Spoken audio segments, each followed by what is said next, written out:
Disney films may appear fun and light-themed, but there are also hidden messages that the younger audience may not understand. Here's a look at 10 crazy hidden messages in Disney films as compiled by Riveted. Number 10. Alice in Wonderland is a drug trip.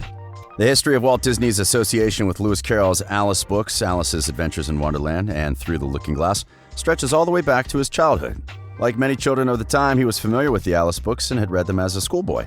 Alice's Adventures in Wonderland is, on one level at least, the story of a girl who disappears down a rabbit hole to a fantastic place full of bizarre adventures. The heroine follows a talking white rabbit, meets the Queen of Hearts, and plays croquet using flamingos as mallets. This film features more individual songs than any other Disney film.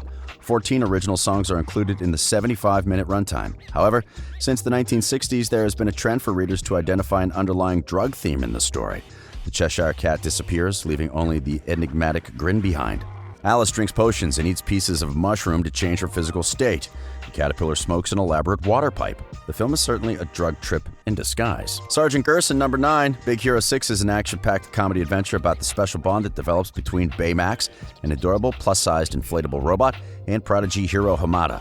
When a devastating event befalls the city of San Francisco and catapults Hero into the midst of danger, he turns to Baymax and his close friends. Adrenaline junkie Go-Go Tamago, Wasabi, chemistry whiz Honey Lemon, and fanboy Fred. Determined to uncover the mystery, Hero transforms his friends into a team of high-tech heroes called Big Hero 6. The policeman scene in this Disney movie is jam-packed with Easter eggs and references, connecting it to everything from Frozen to Bolt. When Hero is talking with his aunt, there's a painting of Mochi wearing a Stitch costume behind him. Hans from Frozen is seen on a wanted poster at the police department and as a statue in Fred's mansion. However, the hidden message lies in the name of the police officer, Sergeant Gerson, as in the late Daniel Gerson, the writer of the film, along with Monster Inc. and Monsters University. Injected into the CG world as a joke most viewers won't even catch. Number 8. Mental disorders. Dory from Finding Nemo and Finding Dory is a blue fish that has problems with her short-term memory. In Finding Nemo, Dory helps Marlin on his journey to rescue his son Nemo while heading to Sydney. As a young fish, Dory learns how to survive with her illness and explain it to others. When she got swept away and lost her parents, she was swimming around totally lost, not knowing who she was. And this is the reality people with amnesia disorders face. Short-term memory loss isn't the only disorder shown in the movie. A lot of characters Dory meets represent a certain mental illness. For instance, Hank, the octopus, represents depression, and the whale named Bailey represents anxiety. The film shows the reality and struggles of those who have the disorders and inspires us to help and support them so they can overcome everything with their loved ones by their side. Another Disney movie that heavily features mental health is Inside Out. When Riley moves to San Francisco, her depression starts to develop since she doesn't want to disappoint her parents and suppresses her real feelings of sadness. The whole movie shows how it progresses and destroys everything that used to be the definition of her. At first, she only feels disgust, anger, and fear, and then she doesn't feel anything at all. Number 7, a striptease. The Great Mouse Detective was based on the children's book series Basil of Baker Street by Eve Titus. The film draws heavily on the tradition of Sherlock Holmes with a heroic mouse who consciously emulates the detective. This film is sometimes considered by fans and animation historians to be the unofficial start of Disney's second golden age, also known as the Disney Renaissance. This is mostly due to the fact that it had saved Disney Animation Studios from going completely bankrupt at the time. And it should be noted that it did play a big impact on the Disney Renaissance as well. True, it was a big hit, but the bar scene was very controversial. Miss Kitty and her dancers sing the song, "Let Me Be Good to You." And the song has all sorts of hidden meanings. The mouse sings, "Hey fellas, I'll take off my clothes." And she actually does it. In the middle of the performance, she takes off her dress and continues in a sexy outfit. Drunk men in the bar ogle and admire the beautiful Miss Kitty. She even bends down to expose her behind, and the men in the bar go nuts. That scene also had violence, drugs, kidnapping, and attempted murder. Can't believe we put all that in the Disney in the same context. Number 6, Scar's real name. Scar is based on Claudius from Hamlet, who was a prince who murdered his brother, the king, for the sake of his throne. However, unlike the diabolically evil Scar, Claudius had a kind side and genuinely believed that he could make the country a better place and was a highly competent king, whereas Scar cared only for himself. Scar was the first Disney villain to be biologically related to the protagonist in the Disney canon. The previous villains, such as the Evil Queen and Lady Tremaine, were related to the protagonists only by marriage. As the brother of Mufasa and the second-born prince of Pride Lands, Scar was next in line to assume the throne as king. However, his chances were lost at birth of his nephew Simba. This embittered Scar with jealousy and a sense of entitlement, prompting him to develop a regicidal plot to take over the kingdom with the aid of his hyena henchmen. Mufasa was named after an actual Buganda king, but was not as well known as that of Scar's original name. It turns out there's a secret meaning behind his original name, which was Taka. In Swahili, the name Taka means garbage or filth. His parents literally named him after rubbish, so is it any wonder Scar turned out completely deranged?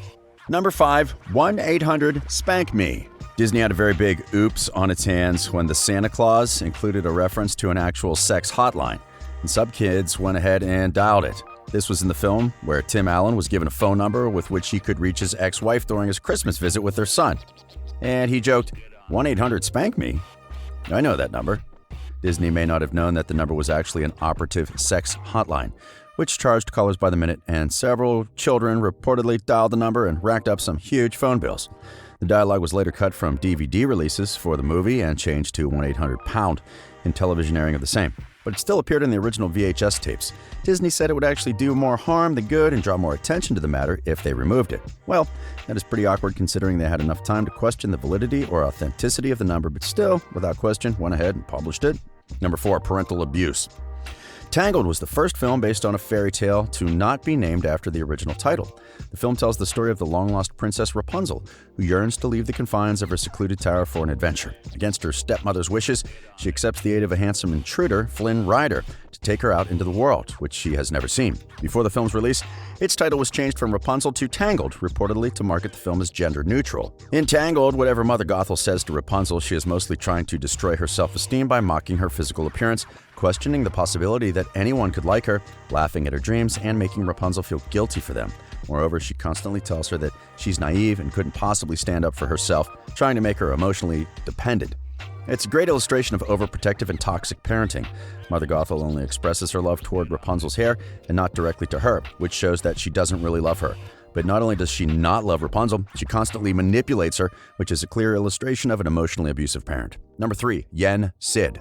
Yen Sid is the powerful sorcerer in Fantasia, appearing as an old man with a long beard and robes that extend to the floor. Most of Yen Sid's magic is obtained through his sorcerer hat.